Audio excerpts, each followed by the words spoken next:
Good morning, welcome back to the channel. So, retrieves for fly fishing. Where do you start?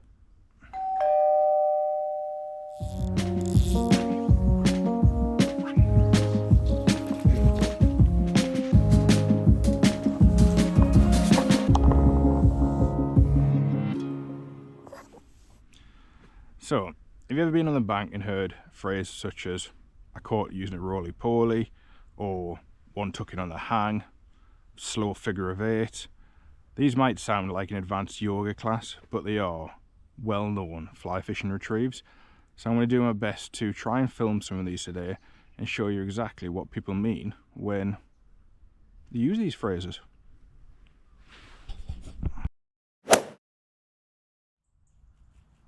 So rod position might not be a retrieve itself, but it plays a part in it. If you look at this footage now, I've got the rod tip a few centimetres above the water and the butt of the rod aimed towards my armpit. By keeping the rod tip low, it's out of the way of any potential wind that might pull your line out of position, making bite detection worse. Also, when the rod tip's low like that, if you do get a pull, you can sometimes see the rod tip dart forward. Regarding the actual rod direction, it's always best to have it pointed directly at where the fly's gone. It means you're in direct contact with that fly, which results in you feeling any takes quicker because there's no bow on the line, it's straight to your fingers. Straightening the line after a cast is a really important thing. Even the best caster in the world is not going to get 100% fly turnover every single time. In the closer up footage in a few seconds, you'll see I actually take a couple of long pulls just about now and now. And what this is doing, it's straightening the line out between me and the fly, meaning again, I'm in direct contact. If you didn't do this and just let the fly sink and a fish had a go at it on the way down, you might not feel it because if there's any loops in the line as it's gone down, the fish has to pull that line straight before you feel it on your fingertips. So you've cast out, you straighten your line, and now you're going to let the fly sink down to the depth that you think the fish might be feeding at. By counting the fly down before you start your retrieve, it gives you an indication of where you should be fishing. So for example, if you count down to 5 seconds and you don't get a take on your retrieve, you cast out, but you then count down to 10 seconds and you catch a fish on that retrieve. If you count down to 10 seconds on the next one and have a pull or catch another one, you know them fish are feeding at around 10 seconds down. By counting to different depths and different pegs on different casts, just gives you the best opportunity of consistently fishing the depth of water that them fish are feeding at.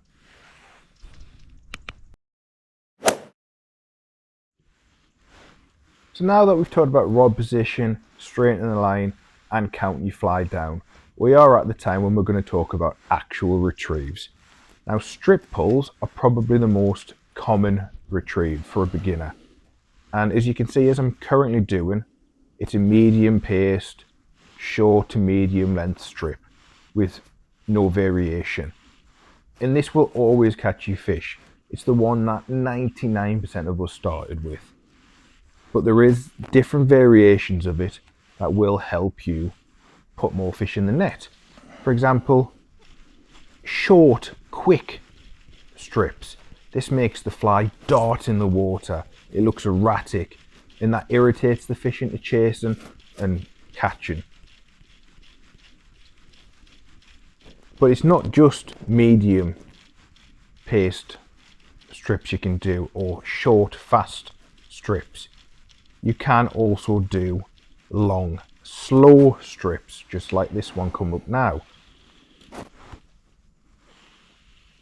Each retrieve variation of the strip pull will work on its day, and they are something that you should always have in your armory.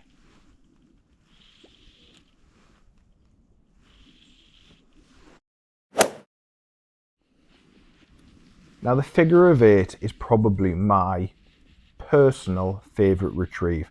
I use it more than any other.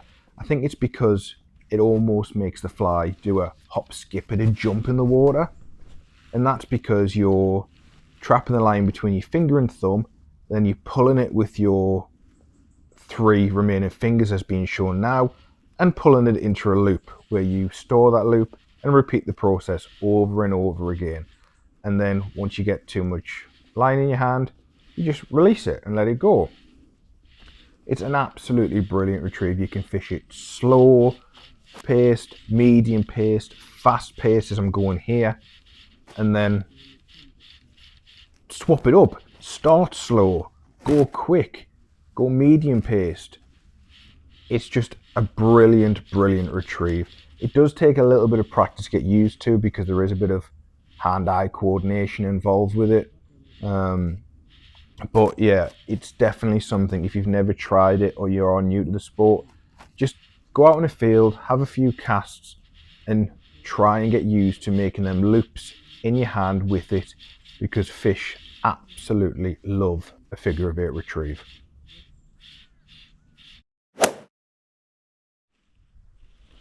Adding a pause into your retrieve is something I don't see that many people do, and it's a brilliant way for enticing fish into taking it if they're following the fly. If you're doing the same figure of 8 or strip pull all the way back, it doesn't change for the fish. They're just interested, they're swimming behind, they might have a nip at it. But if you add a pause in, that fly just stops and starts sinking. And there's something about that fly sinking that sparks the fish into eating it, and you'll get your take. Or the movement after will trigger a predatory instinct within the trout and they'll take it. But adding just a few 2 or 3 second pause into a retrieve can really bump up the numbers of takes you get. So we've looked at a few different kinds of retrieves and things you can put into your retrieve, and all of them will work standalone on their own, 100% no problems. But making a combination of them is like the creme de la creme in my opinion. Think of it as a cat and a mouse. That mouse doesn't just run in a straight line. It's all over the place. It darts one way, it darts another way, it stops. And if you've ever watched a cat when it's chasing something, it will often have a few goes, it'll stop, then it'll lose interest. But then that mouse makes a dart for it, and the predatory instinct kicks in, and the cat has its prey. You are doing exactly the same thing with a fly and a trout. The fly is the prey, the trout is the cat. By mixing it up, making it interesting, making it a game, you are going to put more fish in the net.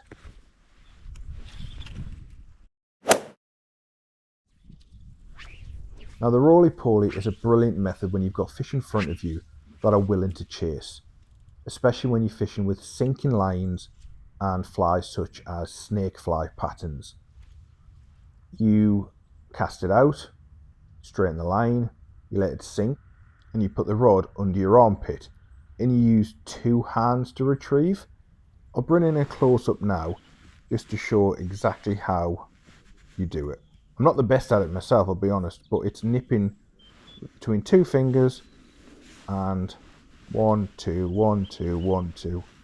And as you can see, you get into a steady routine and you can do it as quick or as slow as you want. As mentioned, it is more commonly used with sinking lines, but it's a brilliant retrieve when you're fishing flies such as snake fly patterns, as already mentioned.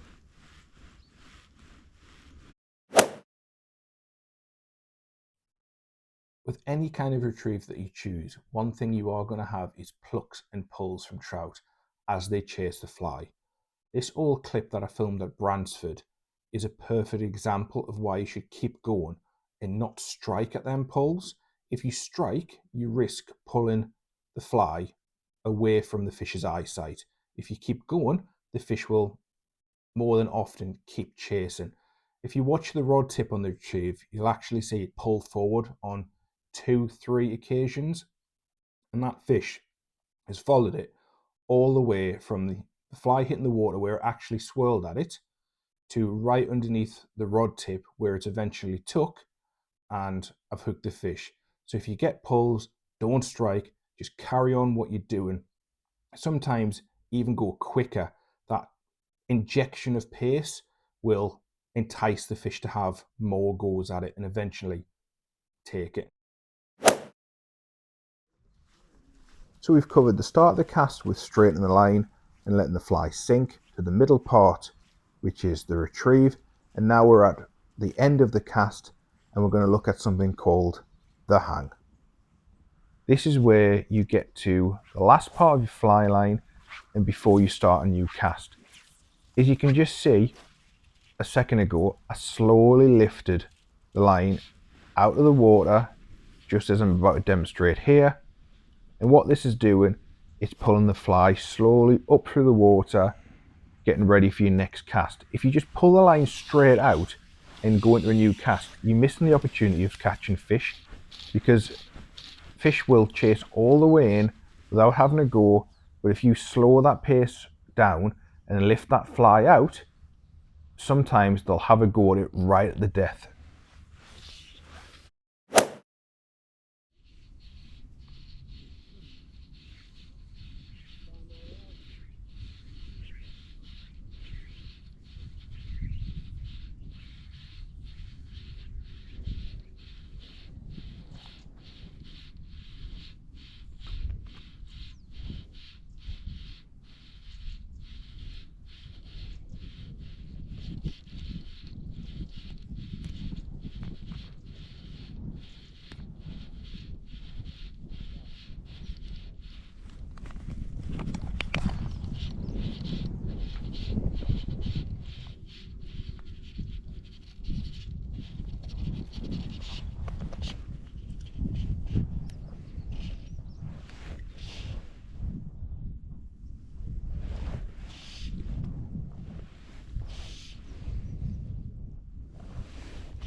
Oh, it's a bit of bad netting, Phil. Where are you going?